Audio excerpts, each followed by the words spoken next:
Entre le prince et la princesse de Galles et le prince Harry et Meghan Markle, les relations ne semblent pas être très apaisées.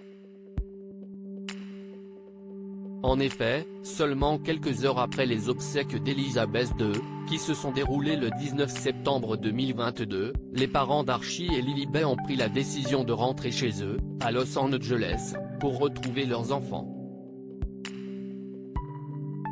Un départ qui semblerait arranger le prince William et Kate Middleton. C'est en tout cas ce qu'a affirmé un correspondant royal de Vanity Fair.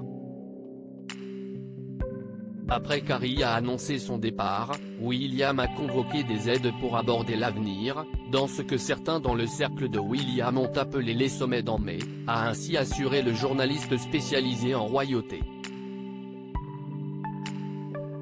Dans le même temps, le nouveau prince de Galles et son épouse ont eu le sentiment d'être soulagés, estimant que le drame était parti. À l'heure actuelle, le fils aîné du roi Charles III ne parviendrait pas à pardonner à petit frère d'avoir pris la décision de se mettre en retrait de ses obligations royales ainsi que de tous les événements qui ont suivi. De leur côté, le duc et la duchesse de Sussex étaient très heureux de quitter le Royaume-Uni pour retrouver leurs enfants. Pour rappel, ils avaient dû vivre durant plusieurs jours sans eux puisqu'il était arrivé en Europe au début du mois de septembre 2022, pour participer à des événements caritatifs.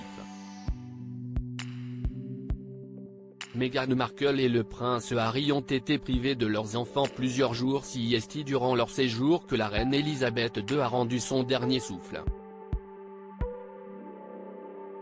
Ils ont donc pris la décision de rester sur place pour participer à tous les hommages qui devaient lui être rendus.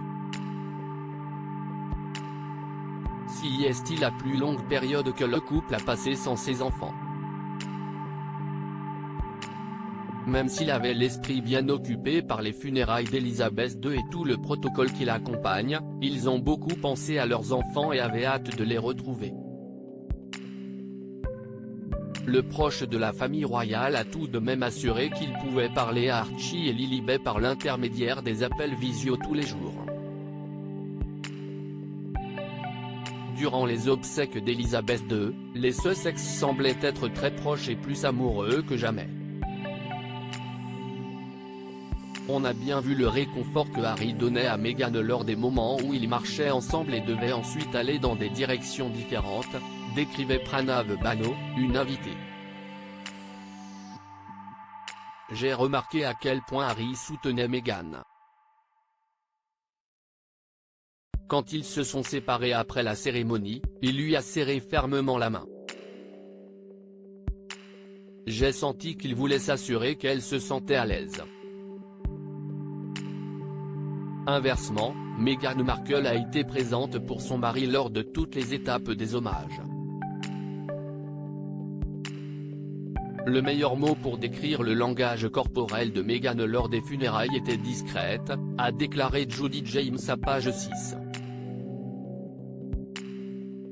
Le prince Harry et Elisabeth II ont toujours eu un lien spécial même si les relations semblaient être très tendues entre le prince Harry et le reste de la famille royale ces derniers temps. Un historien a assuré que la reine, qui est morte à l'âge de 96 ans, l'avait toujours porté très haut dans son cœur. Ils ont toujours eu un lien particulier.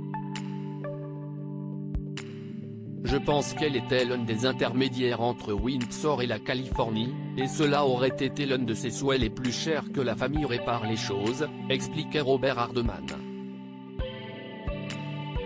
Lors de l'annonce de la mort de Sa Majesté, les amoureux lui avaient rendu un tendre hommage. Mamie, alors que cette dernière séparation nous apporte une grande tristesse, je suis éternellement reconnaissant pour toutes nos rencontres, depuis mes premiers souvenirs d'enfance avec toi. Jusqu'au premier moment tu as rencontré ma femme chérie et tu as embrassé tes arrière-petits-enfants bien-aimés. Je chéris ces moments partagés avec toi, et les nombreux autres moments spéciaux entre nous, avaient-ils écrit.